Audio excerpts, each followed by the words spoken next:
नमस्कार, प्रणाम, जय भोजपुरी। आज सरस्वती पूजा है, बसंत पंचमी है और भोजपुरिया समाज में फागुन के उमंग के पहिला डेग आजुए से शुरू होला। ताल ठोकाला, बहुत लोग जानत होई आज से ताल ठोकाई या गांव भर के लोग इ परंपरा काफ़ी पहले से रहल बा। अब बहुत कम जगहन पर इ देखे के मिलेला। तो फागुन के गीत बसंत के राही से, बसंत के द्वार से, बसंत पंचमी मतलब आज के दिन से बसंत पंचमी के द्वार से फागुन के गीतन के राय शुरू होला। गावे गावे पंचमी के दिने ताल ठोकाला। बाकी हम आज ए वीडियो के बनावत घरी रुआ सबके सरस्वती पूजा के बधाई तो देत बानी, बसंत पंचमी के बधाई तो देत बानी। बाकी ना हम फागुन के गीत गावे जा रहल बानी, ना हम कोनो गीत गौनई करे जा रहल बानी। हमरा ताल नहीं ठोके के, हमरा बात कहे के बा। हम हाजिर बानी रुआ सब खातिर एगो किताब लेके। किताबिन के सीरीज जो हम लेकर शुरू कैले बानी, वही किताबिन में आज एगो और किताब लेकर हम हाजिर बानी सरस्वती पूजा के दिन। आज के खास दिन एक खास किताब खातिर। एक किताब के बारे में हम फेसबुक और ट्विटर पर बहुत पहले से कह रहे बानी। जब से ये किताब आई बिया, एकदम नया किताब हटे, ब्रांड न्यू एकदम किताब है। और जब से ये किताब आई बिया तब से हम ये किताब के बारे में रुआ सबके फेसबुक और ट्विटर के माध्यम से बता रहा बानी। बाकी आज के पावन दिन पर, आज के खास दिन पर, सरस्वती पूजा के दिन पर एक किताब के बारे में हम वीडियो बनावे के सोचनी हटे।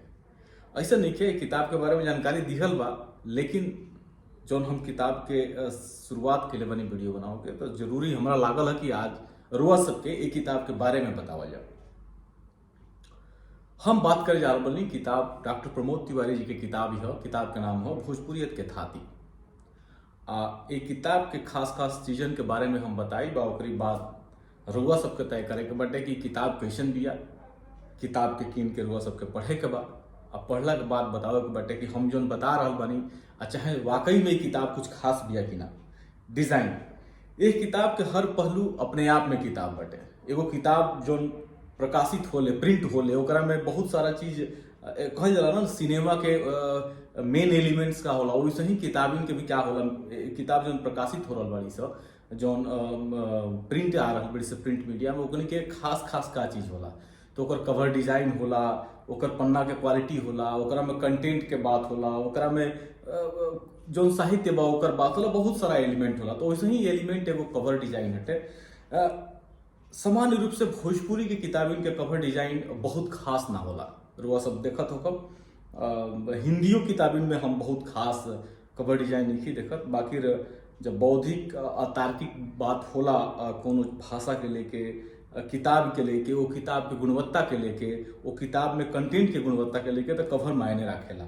तो एकर कवर डिजाइन भी बड़ा भोजपुरियत के थाती जो किताब भी है, अगर बहुत ध्यान से एकर कवर रुआ सब देखी और ओकरा पर रंग के चयन देखी तो बहुत सुंदर किताब लागत या देखे से ही लागत है कि एकरा में कुछ खास बाटे। कहली ऐसा होला कि कवर खास लागेला, भीतरी बहुत खास ना रहेला। बाकी एक किताब के कवर के बात हम करी तो बहुत खास बाटे। दूसरा का जो खास एक किताब में बाटे उ एक किताब के समर्पण। आपन पूंजी लगा के भोजपुरी भाषा आ साहित्य के अजर अमर करे वाला लोगन खातिर। अब हम एग्जैक्टली जोन बात उन्होंने नहीं पढ़त, माने हम आपन शब्द दे रहा बानी।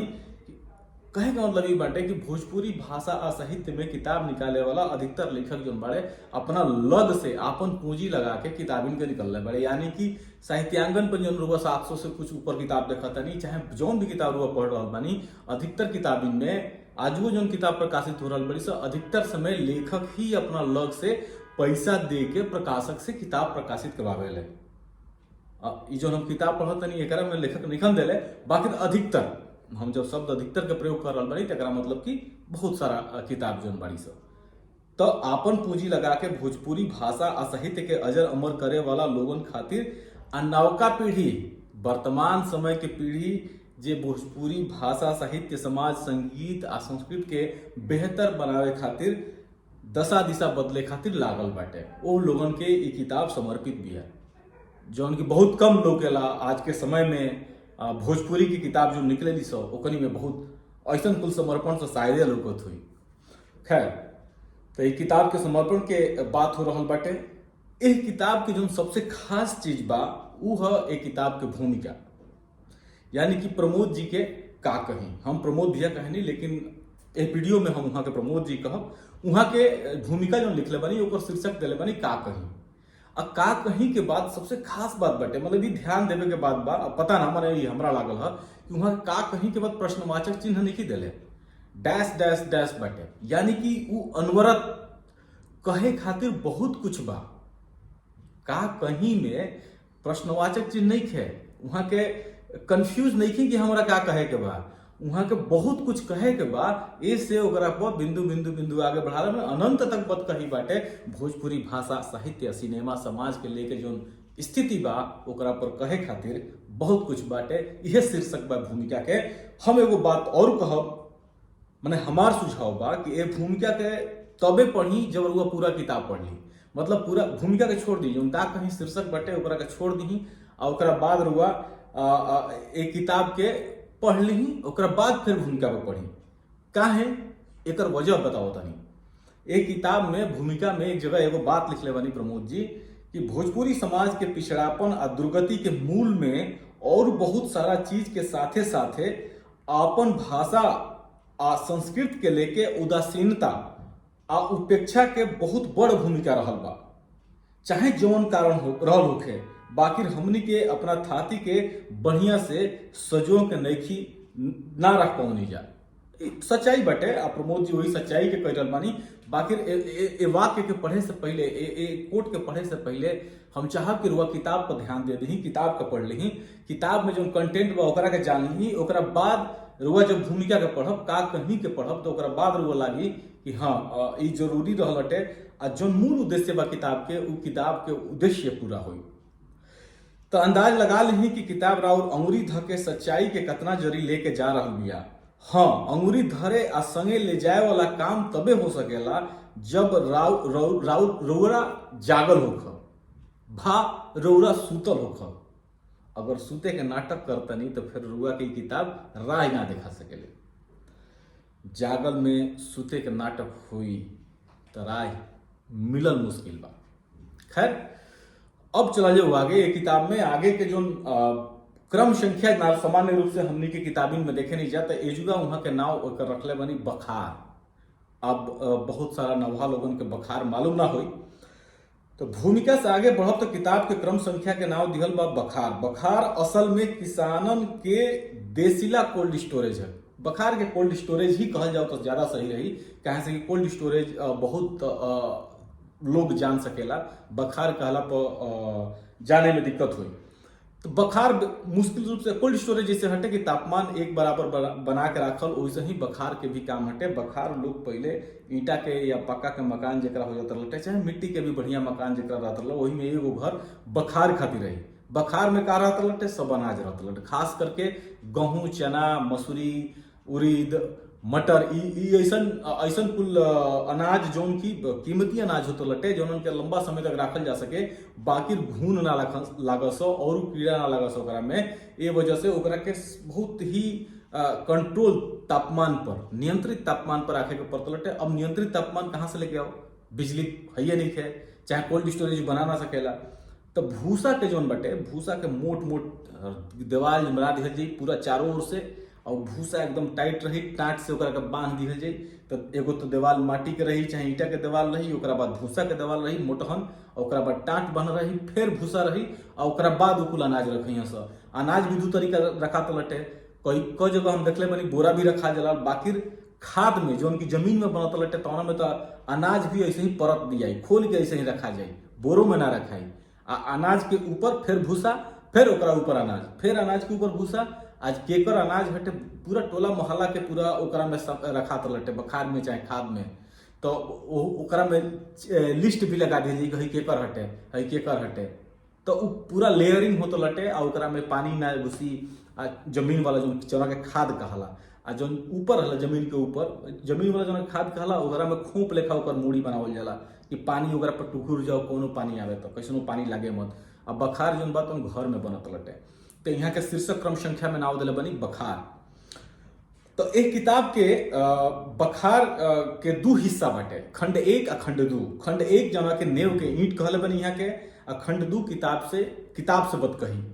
तो खंड 1 यानी कि बुनियाद के बाद, नेव के ईंट माने बुनियाद के बाद, ओह नावन के चर्चा जो भोजपुरी साहित्य के बुनियाद में बा, जेकरा से भोजपुरी साहित्य के भाषा के बुनियाद बाटे, चाहे बुनियाद के जो हिस्सा बाटे, एकरा में यहाँ के चर्चा कर रहल बनी नाथ संप्रदाय के, गोरखनाथ के, कबीर के, रैदास के, तेग अली के, जे भोजपुरी के पहला गजल लिखे वाला रहे, महेंद्र मिश्र के बात होता, रघुवीर नारायण, सुंदर सुभूमि भैया भारत के देशवा से, भिखारी ठाकुर के बात होता, शैलेंद्र के बात होता, जो उनकी सिनेमा वाला शैलेंद्र बाड़े। ये 8 गो नावन में भोजपुरी भाषा साहित्य अभाव के उ थाती बड़ुए जौना का अंदाजा शायदे भोजपुरिया लोगन के लगे हुई नाव सुनले हुई लो, बाकी वो लोगन के का भूमिका रहल बटे ओ खाती ये किताब के रूप पढ़े के पड़ी। ये 8 नावन के बारे में आए लोगन के व्यक्तित्व कृतित्व के आरी कगरी भोजपुरी भाषा साहित्य आ समाज अजूबा ई जौन 8 गो नाव बटे, और भी लोग बटे, बाकी 8 गो नाव बहुत खास बटे।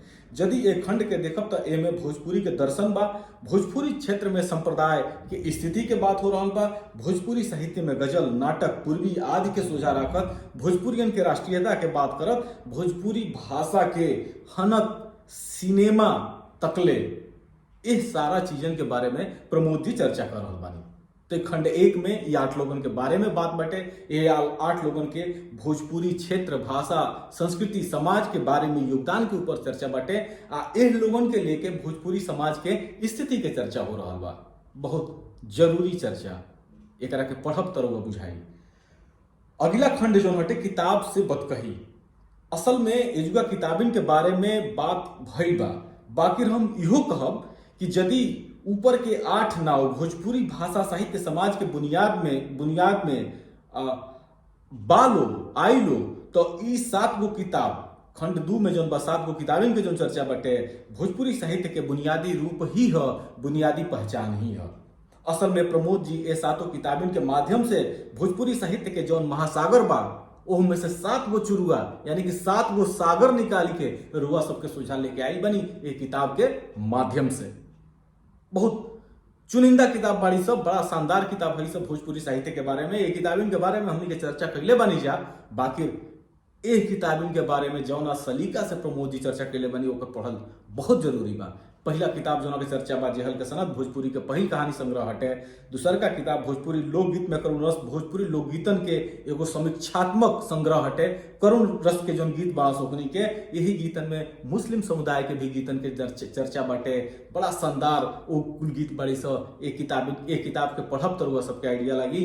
बाकी प्रमोद जी किताब के बारे में बड़ा ही संक्षेप में बढ़िया तरीका से बतौले बनी। भोजपुरी संस्कार गीतन के शानदार संग्रह हटे, बहुत शानदार किताब। भोजपुरी भाषा और साहित्य किताब के बारे में हमरा नहीं लागत कि बतावे के जरूरत बाटे।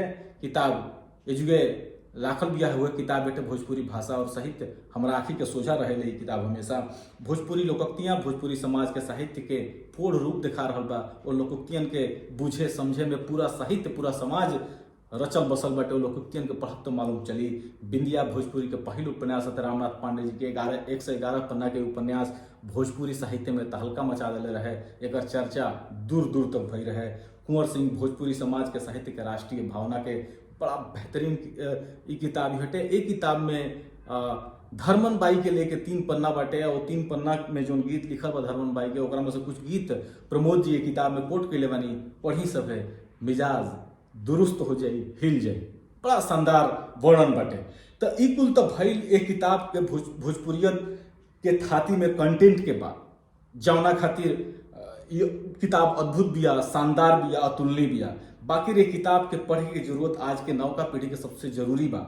आज के नौका पीढ़ी ये किताब के काहे पढ़े के चाहिए, हम ए से कहल चाहब कैसे कि किताब की जोन भाषा बाटे, जोन सहजता है किताब में बाटे, बिना क्लिष्ट बनौले, बिना ठेठ भोजपुरी के, बिना हिंदीमय बनौले, बिना उर्दूमय बनौले, एक किताब के बड़ा ही नाप जोखी के प्रमोद जी लिखले बनी। एकर भाषा बहुत सहज, सरल और रसगर बाटे।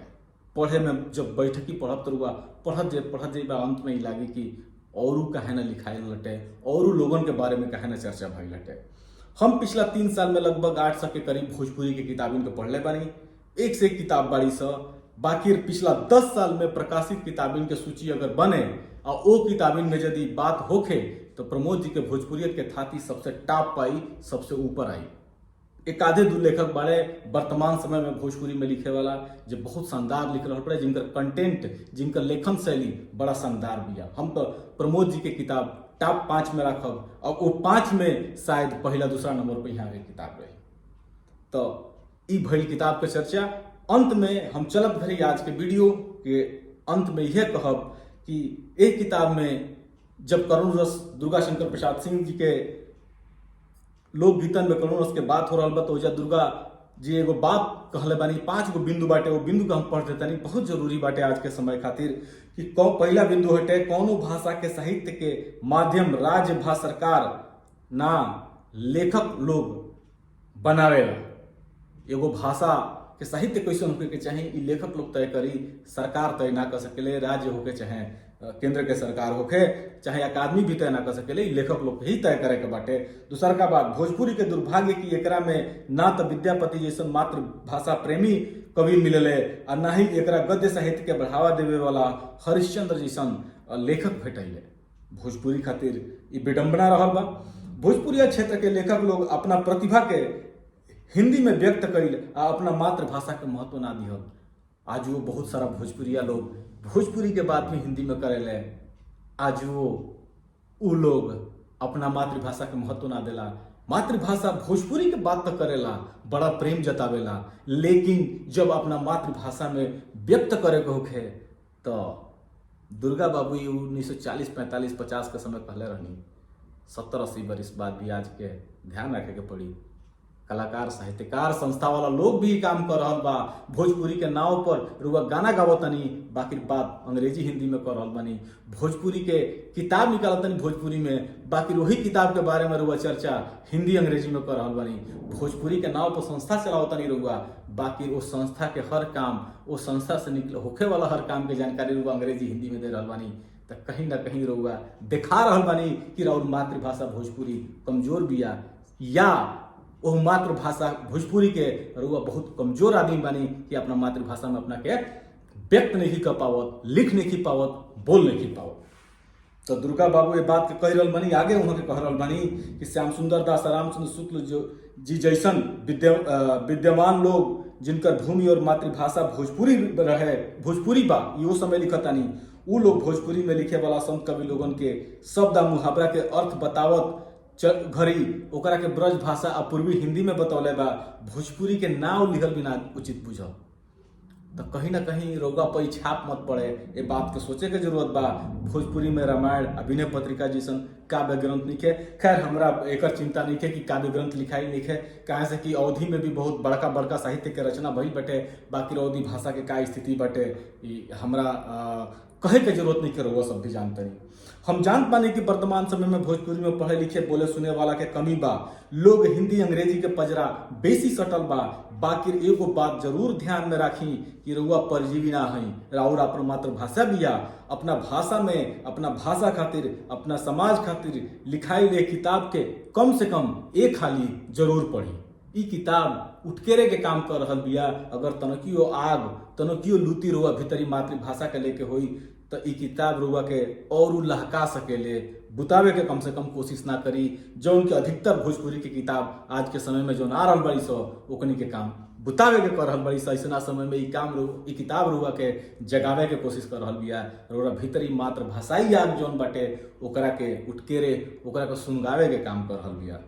आज बस अतने ए वीडियो के संगे हम आज के बतकही के खत्म करब। आज एक किताब के बारे में चर्चा भी खत्म करब। आखिर में यही किताब के में दिखल एगो लोकोक्ति के हम पढ़े के चाहब कि देह पर न लाता पान खाए अलबत्ता। हमनी के अपना जब तक साहित्य या भाषा के सरिहारब जना सोझा सही तरीका से लेके न आए जा, तब तक बड़ बड़ बात करके, बड़े बड़े फेंक के, बड़े बड़े चेहरा दिखा के, बड़े बड़े व्यूज लाइक्स दिखा के हमनी के कुछ हासिल ना कर सके नहीं जा। भोजपुरी जहाँ रहली हो उजगे रही और ओकरा से आगे वो बढ़ ना पाई, शायद नीचे ही जाएगा पड़ी। तो ये रुआ तय करे के बाद कैसन भोजपुरी रुआ बनाओ तनी। प्रणाम, जय भोजपुरी।